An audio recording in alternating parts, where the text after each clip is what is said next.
Bonjour docteur Louis Fouché. Bonjour Jeanne. Merci de nous accueillir chez vous en plein cœur de Marseille aujourd'hui. On va apprendre à vous découvrir un peu mieux. Vous êtes médecin, réanimateur, anesthésiste à la Conception à Marseille. On vous découvre pour la première fois dans une vidéo diffusée sur la chaîne YouTube du professeur Didier Raoult. C'est le 7 octobre dernier. Et alors pour vous citer, à ce moment-là, dans les premières secondes de votre allocution, de votre présentation, vous expliquez avoir, je vous cite, fermé votre porte au laboratoire et n'avoir aucun lien d'intérêt. Pourquoi dire cela dès les premières minutes? Pourquoi ne pas se concentrer sur le processus de réanimation? Vous avez l'air de découvrir quelque chose, mais en fait, les médecins ne sont pas exempts de conflits d'intérêts. Et c'est la première question que vous devriez poser à n'importe quel médecin qui s'exprime sur un plateau télé. Tout le monde devrait avoir marqué, vous savez, sous BFM, il y a des petits bandeaux comme ça, en dessous de la tête des gens, souvent pour marquer Macron a fait ci ou je sais pas quoi. Là, vous devriez marquer tel médecin, tant de conflits d'intérêts sur Transparence Santé. Pourquoi? Parce que ça peut aller jusqu'à des sommes absolument vertigineuses chez les leaders d'opinion. Qui sont plusieurs centaines de milliers d'euros, voire même parfois plusieurs millions d'euros.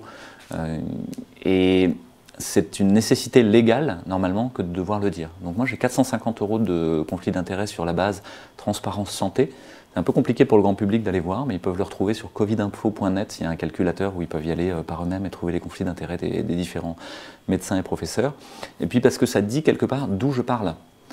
Si je vous parle en ayant reçu de l'argent de GlaxoSmithKline, de Gilead, ben je ne vais pas dire la même chose que si je suis indépendant de ça. Donc moi je suis indépendant, là, j'ai pas de problème. Par contre j'ai effectivement des liens d'intérêt. Je suis le porte-parole d'un collectif qui s'appelle Réinfo Covid, qui cherche à sortir les gens de la peur, à rouvrir l'espace du débat démocratique et scientifique, à infléchir la politique sanitaire et à réunir tous ceux qui veulent agir. Et donc je ne suis pas absolument anodin, c'est-à-dire qu'on a un parti pris qui est que la politique sanitaire qui a été menée n'a pas été faite pour le plus grand bien du plus grand nombre. Docteur Fouché, au sujet de l'épidémie de Covid-19, on va y revenir. On est cette fois au mois de juillet et vous déclarez, je vais vous citer une nouvelle fois, on est à 59 morts depuis juillet, donc respirez un grand coup, tout va bien. Ça c'est ce que vous avez dit, en poursuivant sur la critique des statistiques concernant le taux de malades atteints de Covid. Encore une fois, je vais vous citer, c'est du big data, donc de l'algorithme gérant des courbes épidémiologiques qui vous disent mieux que vous ce qui se passe. C'est donc du délire. Aujourd'hui, avec du recul, on était au mois de juillet. Est-ce que vous pensez toujours que c'était des algorithmes, que c'était du délire, ou est-ce que vous acceptez le fait qu'il y a eu une seconde vague et comment est-ce que ça vous l'expliquez? Alors oui, il y a une deuxième épidémie, moi je ne l'appelle pas deuxième vague, parce qu'en fait le variant en cause à Marseille est très différent phylogénétiquement. En termes d'homologie de paire de base, avec le premier virus, il est très différent. Et donc on est sur une sorte de mutant, quoi. Presque vous auriez pu l'appeler SARS-CoV-3, quoi. C'est pas comme ça qu'on le définit dans la phylogénétique, mais il est quand même suffisamment différent pour qu'il y ait des gens qui ont fait un premier Covid et qui fassent un deuxième Covid. Alors même qu'ils ont créé des anticorps contre le premier SARS-CoV-2. Donc c'est quelque chose qui est différent. Donc il y a une deuxième épidémie. Je pense que je me suis trompé, en fait. Et que c'est plutôt pas mal de se tromper et d'être capable de le reconnaître. C'est un des problèmes dans cette épidémie-là, c'est que les médias confrontent les différentes personnes qui interviennent sur les plateaux de télé avec l'idée qu'ils ont dit ça il y a quelque temps. Et que les gens se retrouvent obligés de justifier ce qu'ils ont dit en créant des mensonges. Non, moi je me suis trompé simplement. Et au moment où je l'ai dit, il n'y avait pas de deuxième épidémie. Et donc je pense qu'il faut être assez fidèle à la maxime de Didier Raoult, c'est je ne sais pas prédire le futur, quoi. Surtout dans une épidémie que personne ne connaît. L'autre chose que je peux vous dire, c'est que les modélisations épidémiologiques qui ont été faites ont toujours été fausses. Et donc tous les modèles épidémiques qui ont été proposés par Kochmez et Fontanet ou par Ferguson en Angleterre se sont révélés absolument faux. Je crois qu'il faut être extrêmement prudent. Je ne sais pas de quoi l'avenir sera fait. Je me suis trompé une première fois, ça va, je deviens prudent. Docteur Fouché, on va parler maintenant du protocole Raoult que vous avez largement défendu, hydroxychloroquine, azithromycine, zinc et vitamine C. Votre position aujourd'hui, alors que l'OMS et la NSM ne préconisent toujours pas ce traitement?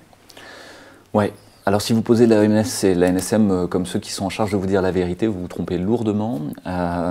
L'OMS est une structure qui à 70 à 80% de son financement est privé en fait, et les gens ne le savent pas, mais ça veut dire qu'elle ne défend pas forcément les intérêts d'autre chose que ceux qui la financent.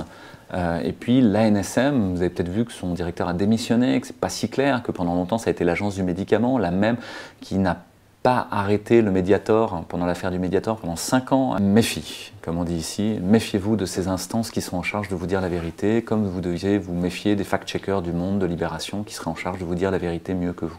Mais au-delà de la vérité, vous, docteur Fouché, vous défendez toujours ce protocole, vous pensez qu'il marche? Et sur quoi vous basez? Autre chose, vous avez dit, c'est le protocole Raoult. Je pense que le fait de concaténer l'idée que l'hydroxychloroquine et Raoult, c'est la même chose, bah, c'est une fausse idée. Vous pouvez les séparer, une fois pour toutes, parce que là, vous allez reprendre de la liberté d'opinion dans le fait de regarder. C'est utile. Parce que je ne sais pas vous dire, moi, à quel point c'est utile. Combien de survies ça épargne, ou combien... mais c'est utile. Et ce n'est pas toxique. Et donc ça, c'est la seule chose que vous pouvez retenir. Vous avez un traitement pas cher, qui n'est pas toxique, qui est probablement utile. Vous ne devez pas l'interdire.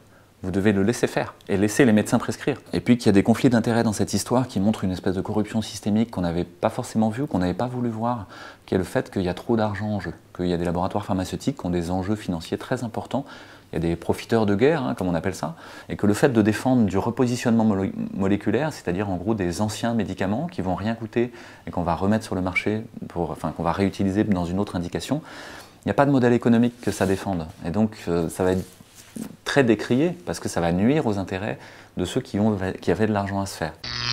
On va revenir, docteur Fouché, sur une vidéo de vous qui circule beaucoup sur Internet et qui est parfois décriée par certains de vos confrères médecins. Il s'agit de la vidéo du mois de décembre dernier où vous êtes dans la rue à Marseille et où vous brandissez une allocution plutôt anti-masque, en tout cas pour les enfants, où vous précisez que le masque n'est pas utile pour les enfants, qu'ils ont besoin de voir leurs grands-parents, de les embrasser, de passer du temps avec eux, notamment pour les fêtes de fin d'année. Et vous parlez de cette humanité qui se perd et qui est importante pour vous. Oui, mais on vous reproche à ce moment-là peut-être de stigmatiser les gens qui portent un masque, d'une part, et d'autre part, de ne pas prendre en compte cette épidémie de coronavirus et par conséquent que les enfants pourraient être vecteurs.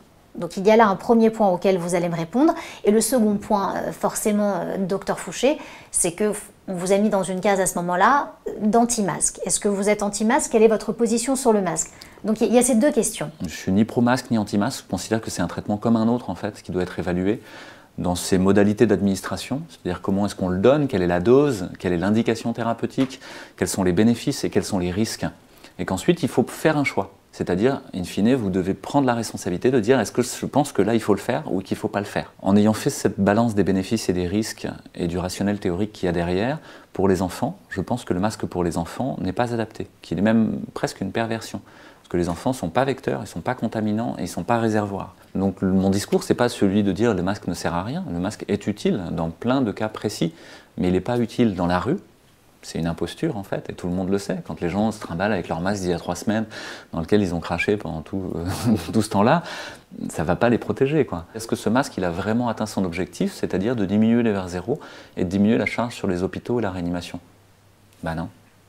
C'est-à-dire que l'expérience, ce n'est pas la réitération 50 fois de la même erreur, c'est regarder les résultats de ce qu'on a fait. Si le masque avait dû marcher, il aurait marché. Alors vous allez me dire, c'est les Français qui ne respectent rien, ils ne l'ont pas fait. Plus de 75% de soumission au masque en France, vous n'aurez jamais mieux. Hein. Donc ça veut dire que non, les Français, ils ont fait ce qu'on leur a dit. Donc voilà, mon discours, c'est ni d'être pro, ni d'être contre, c'est d'essayer de mettre de la rationalité, de l'intelligibilité, et de dire, dans une bonne partie du temps, là, le masque, non, ça ne sert à rien, quoi. Est-ce que vous ne pensez pas que vous avez une responsabilité aussi en tant que médecin et qu'il est parfois difficile d'entendre ce genre de discours quand à côté il y a d'autres médecins qui sont beaucoup plus alarmistes que vous? Est-ce que vous ne pensez pas qu'on utilise ici l'émotionnel pour dire attention, les enfants ça les traumatise, les grands-parents ont besoin de leur faire des câlins? Ma responsabilité de médecin, c'est au contraire de porter l'alarme.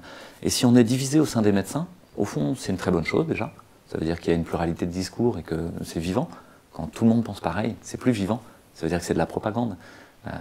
C'est suffisamment complexe pour qu'on ne soit pas d'accord. C'est pas une très bonne chose pour les patients. Les gens ne savent plus trop quoi faire, ne savent plus trop qui croire, ouais. Et c'est plutôt une porte ouverte à l'obscurantisme. On se sent un peu seul, un peu abandonné, on ne sait plus à quel sein se vouer, non? Oui, vous avez raison. Ce qu'on appelle l'ère de la post-vérité, ça a déjà été dit en philosophie.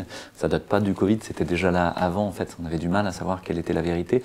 Nous-mêmes, en tant que médecins, on a du mal à savoir quelle est la vérité, parce qu'en fait, on a cassé notre boussole à dire la vérité, qui est la publication scientifique, puisqu'elle est corrompue, en fait, frelatée. Pas moi qui le dis, c'est Kamran Abbasi, c'est l'éditeur en chef du British Medical Journal. Il dit Covid-19, politicization, corruption and suppression of science. Covid-19, politisation, corruption et suppression de la science. Et c'est pas le premier à l'avoir dit. Il y a déjà tous les éditeurs en chef du Lancet, du New England Journal of Medicine, qui l'avaient dit avant lui, Richard Horton, etc., qui avaient dit la publication scientifique, aujourd'hui, vous savez plus à quel sein vous jouez. Et Hannah Arendt, qui est une philosophe, a dit, le problème quand tout le monde ment, c'est pas que vous croyez des mensonges, c'est que vous croyez plus à rien, et vous n'êtes pas capable de voir les quelques-uns qui portent la lumière.